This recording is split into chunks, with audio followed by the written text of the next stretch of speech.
ادب گلی ادب گلی.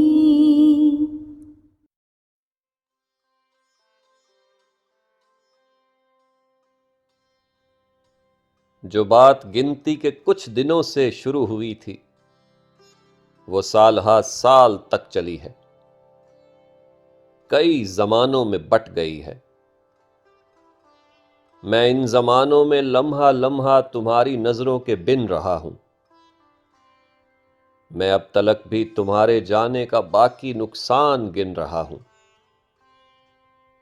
مجھے زمانہ یہ کہہ رہا تھا کہ رائے گانی مبالغہ ہے. بھلا تمہاری جدائی کا دکھ زماں مکاں کو ہلا رہا ہے. بھلا ریلیٹیوٹی کی سائنس کسی کے مرنے سے منسلک ہے. انہیں بتاؤ تمہارے جانے کا دکھ اٹھا کر فقط اکیلا وہ میں نہیں تھا جو ذرہ ذرہ بکھر گیا تھا. تمہارے جانے کے کچھ دنوں میں ہمارا ہاکنگ بھی مر گیا تھا، اور اس کی تھیوری کے کالے گڑھے جنہیں ہمیشہ تمہاری آنکھوں میں دیکھنا تھا وہ میرے چہرے پہ پڑ گئے ہیں، وہ میری آنکھوں میں گڑ گئے ہیں. تمہارے جانے کے بعد سب کچھ ہی ایک 80 کے زاویے پر پلٹ گیا ہے کہ میرا ہونا تمہارے ہونے سے منسلک تھا. تمہاری آنکھوں کی روشنی تھی تو میں بھی دنیا میں ہو رہا تھا. تمہارے لہجے کے سر ملے تھے تو میں بنا تھا. تمہارے ہاتھوں کا لمس ہاتھوں کو مل رہا تھا تو دیکھتا تھا. ہمارے ہاتھوں میں ایٹموں کی دفع کی قوت کشش میں کیسے بدل رہی ہے.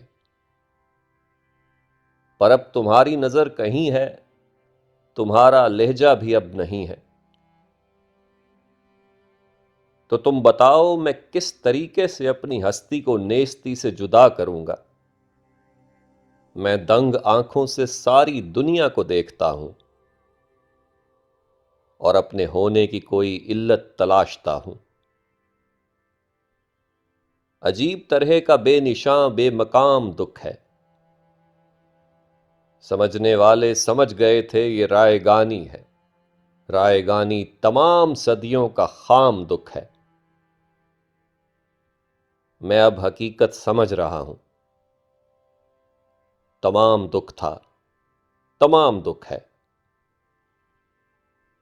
تمہیں بتاؤں کسی کے ہونے کا کوئی مقصد کوئی معنی کہیں نہیں ہے.